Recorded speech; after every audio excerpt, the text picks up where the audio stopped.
Hello dear students, I am Shobha Chuk. Today we will take up session 2 of chapter 6 staffing of class 12th business studies, that is recruitment. Topics that will be covered in today's session are recruitment meaning, sources of recruitment, that are number 1 internal sources of recruitment and number 2 external sources of recruitment. Merits and demerits of internal sources of recruitment.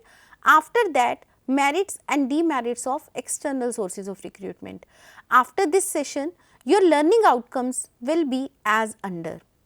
All of you will be able to understand the meaning of recruitment, discuss the sources of recruitment, explain the merits and demerits of internal and external sources of recruitment.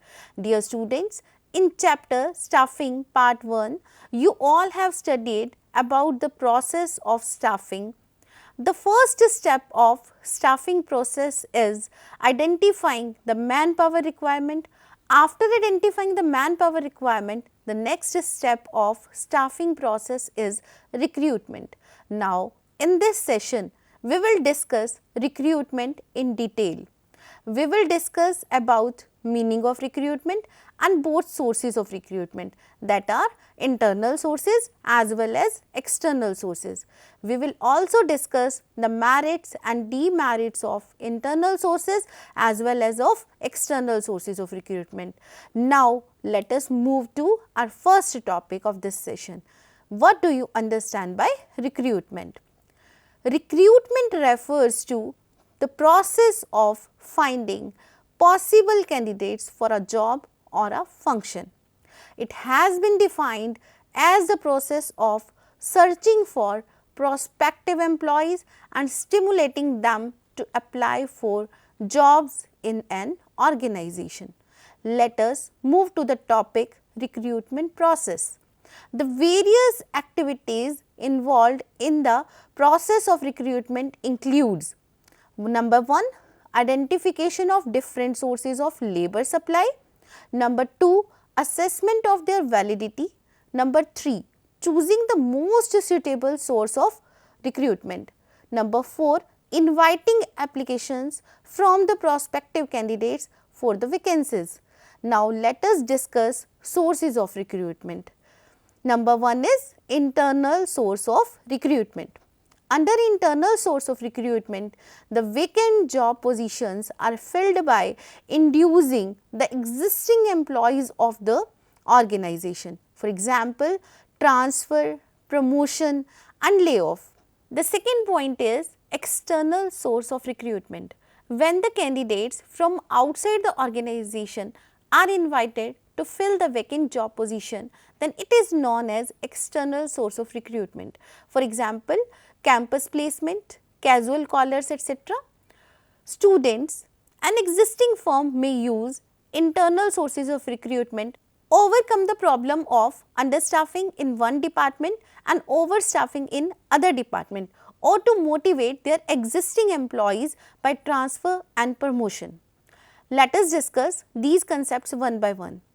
Number first is transfer. Transfer means shifting of employees from one job position to other at the same level of authority. There is no change even in the rank, responsibilities and prestige. Only the place of working is changed. For example, transfer of clerk from accounts department to purchase department. Second point is promotion. Promotion refers to shifting of employees from one job position to other with higher level of authority.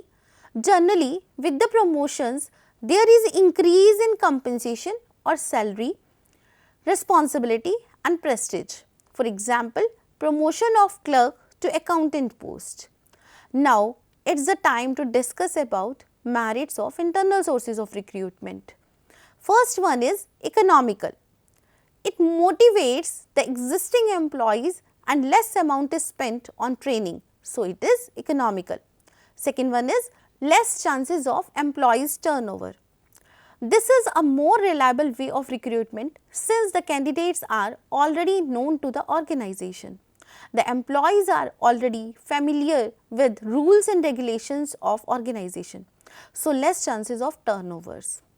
Third point is improve performance of employees. To get promotion, employees show better performance. Fourth point is training. Through transfer, employees get training also in the form of job rotation. The next point is shifting of surplus employees. Through transfer, surplus employees can be shifted to other departments. Demerits of internal sources of recruitment. No fresh or new ideas will come in the organization. Second is not suitable for a new organization. Third one is there is a limited choice. Fourth is the spirit of competition among the employees may be hampered due to time bound promotion. Next point is frequent transfer may reduce the productivity of employees. Now, we will know about external sources of recruitment. Students, there is a picture showing methods of external sources of recruitment. Dear students, we will discuss about these sources one by one. The first source is advertisement. Advertisement in local or national newspapers and trade and professional journals is generally used when qualified or experienced personnel are not available from other sources. Advertisement gives the management a wider range of candidates from which to choose. Most of the senior positions of industry and commerce are filled by this method. Second one is educational institutions. Direct recruitment from educational institutions for jobs which require technical or professional qualifications has become a common practice. A close relationship between the company and educational institutions helps in getting suitable candidates for various positions. This is also known as campus recruitment. Third one is professional or trade associations. Many associations provide placement services for their members. Professional or trade associations are particularly useful for attracting highly educated, experienced or skilled personnel. Example of trade association: Bangalore Brokers Association, All India Importers Association, Bombay of Hardware Merchants Association. Next is management consultants. Management consultancy firm helps the organization to recruit technical, professional and managerial personnel. They specialize in middle level and top level executive placements. They maintain data bank of persons with different qualifications and skills and even advertise the jobs on behalf of their clients to recruit right type of personnel. Next point is direct recruitment.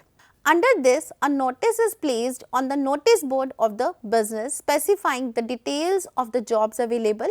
This practice is followed for casual vacancies of the semi-skilled jobs. Such workers are known as casual or badly workers and they are paid remuneration on daily wage basis. Next point is employment exchange. There are certain employment exchanges which are run by government.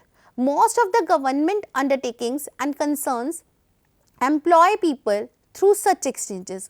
Nowadays, recruitment in government agencies has become compulsory through employment exchange. Seventh point is recommendation from present employees. There are certain people who have experience in a particular area. They enjoy goodwill and a stand in the company. There are certain vacancies which are filled by recommendation of such people. Next point is casual callers. Many reputed organizations keep database of unsolicited applicants in their office. A list of such job seekers can be prepared and can be used to fill the vacancies as they arise. Next is labor contractors. These are the specialist people who supply manpower to the factory or manufacturing plants. Through these contractors, workers were appointed on contract basis, that is for a particular time period. Under conditions when these contractors leave the organization, such people who are appointed have to also leave the concern. 10th point is web publishing. Internet is becoming a common source of recruitment these days. There are certain websites dedicated for the both job seekers and employers. Example, www.sarkari.naukri.com. Now, it's the time to conclude merits of external sources of recruitment. Number 1 is fresh talent. With external recruitment, fresh and new talent come to the organization.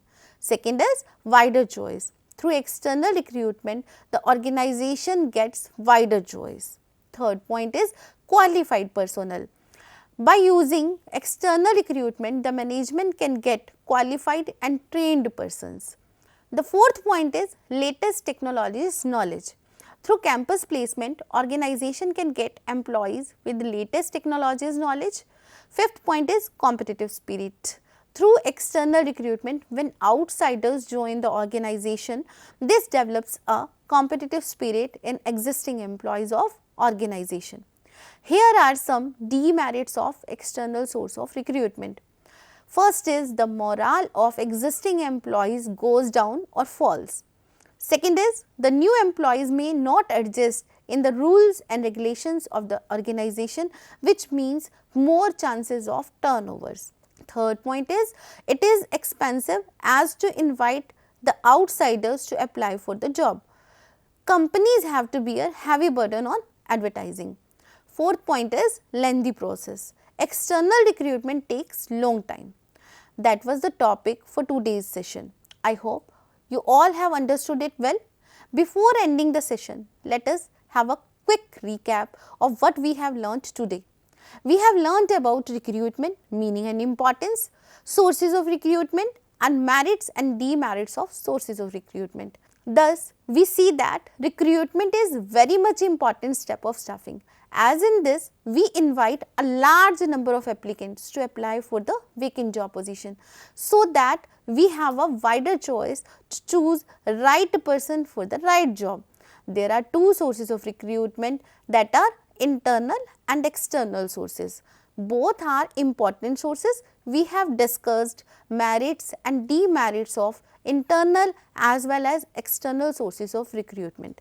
Now, it's the time for assignment. Number 1 is main aim of recruitment is dash. Now, fill in this blank. Second is explain campus recruitment and promotion as sources of recruitment. Third question is Mono is working with Harsha Securities Services Limited. He is also recruiting security guards for the company. The company provides security services in Delhi and Noida at short notice to various companies. The guards are recruited on a temporary basis. The guards provided by the company are known for their honesty and punctuality. Mono is well known in his village for providing employment to unskilled people. Now, the questions are: number 1, name the source of recruitment used by Harsha Security Services Limited. Second question is, state any one advantage of this source of recruitment. With this, we have now come to the end of this session. Hope you have enjoyed it. We will meet in the next session of this chapter. Revise all that is done till now. Thank you very much. Happy learning.